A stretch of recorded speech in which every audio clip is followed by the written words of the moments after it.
Hi, welcome back. In this video, we're going to talk about how to create your schedule. If you haven't watched our video called Picking Your Courses, do that first. Now that you have a list of courses that you want to take, it's time to start scheduling. You'll need a few things: the academic timetable, which is found at dal.ca/timetable, a blank schedule, a pencil, and some patience. Before we start making your schedule, let's get acquainted with the academic timetable. It looks pretty complicated at first, but you just need to know what you're looking for. Here's the title of the course. You can see how many credit hours courses are worth in this column. You can see which semesters the courses are offered by checking here. Lectures are always listed in this yellow-beige color, tutorials are always listed in blue, and labs are always listed in green. You can also find out what component of the course you're looking at by checking this column. You need to register for every component of a course. So, if there are 2 beige lecture sections and 10 blue tutorial sections, you will pick one lecture and one tutorial. You can't register for one without the other. This column lists the CRNs for all lectures, labs, and tutorials. CRN stands for Course Reference Number. This is a code that identifies every unique lecture, tutorial, or lab time, and you need it to ensure that you're registering for the right sections. Finally, in this section, you'll find the enrollment info. Here's where you can find out how many seats are in the class and how full it is so far. Okay, let's get started.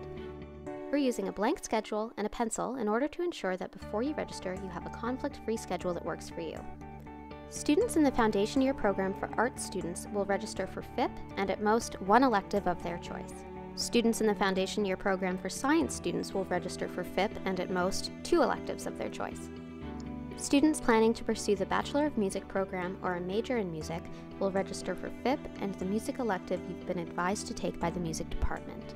Students in the Bachelor of Journalism honors program will register for FIP and Foundations of Journalism.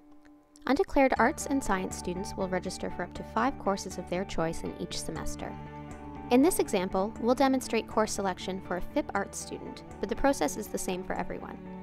The student in this example will be registering for King 1000XY, the FIP section reserved for arts students, and the intermediate first-year French course, French 1045XY.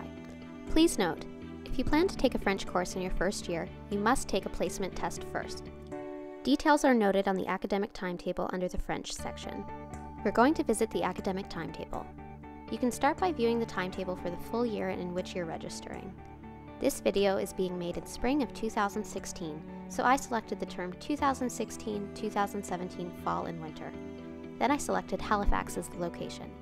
To find the schedule for FIP Arts, click on King's Foundation Year Program. There it is. You can see that the lectures for FIP are on Mondays, Wednesdays, Thursdays, and Fridays. There's only one lecture section, so that's what we'll write in our blank schedule. See here. You'll also need to select a tutorial. Sometimes it's best to write in all of your lecture times on your schedule first, and then go back to write in your tutorials or lab times. This is suggested because there are usually more tutorials or labs to choose from than there are lectures, so they'll be easier to fit in. Another piece of information that we need to write on our blank schedule is the CRN. In our example, the CRN for FIP Arts is 13666. Note, CRNs for fall courses always start with a 1, CRNs for winter courses always start with a 2, and CRNs for summer courses always start with a 3. See how we've written them in on the blanks provided on our blank schedule? Continue this process for the rest of your courses for both the fall and winter terms until you have a schedule that works for you. Consider, are you a morning person? Do you commute? Are you scheduling manageable breaks for lunch, working out at the gym, or your extracurricular activities?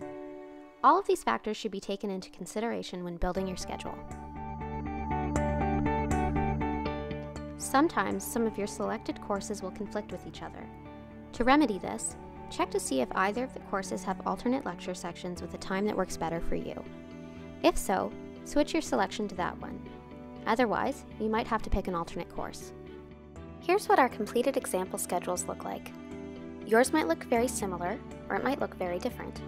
You can always contact the registrar's office if you have any questions. Thanks for watching!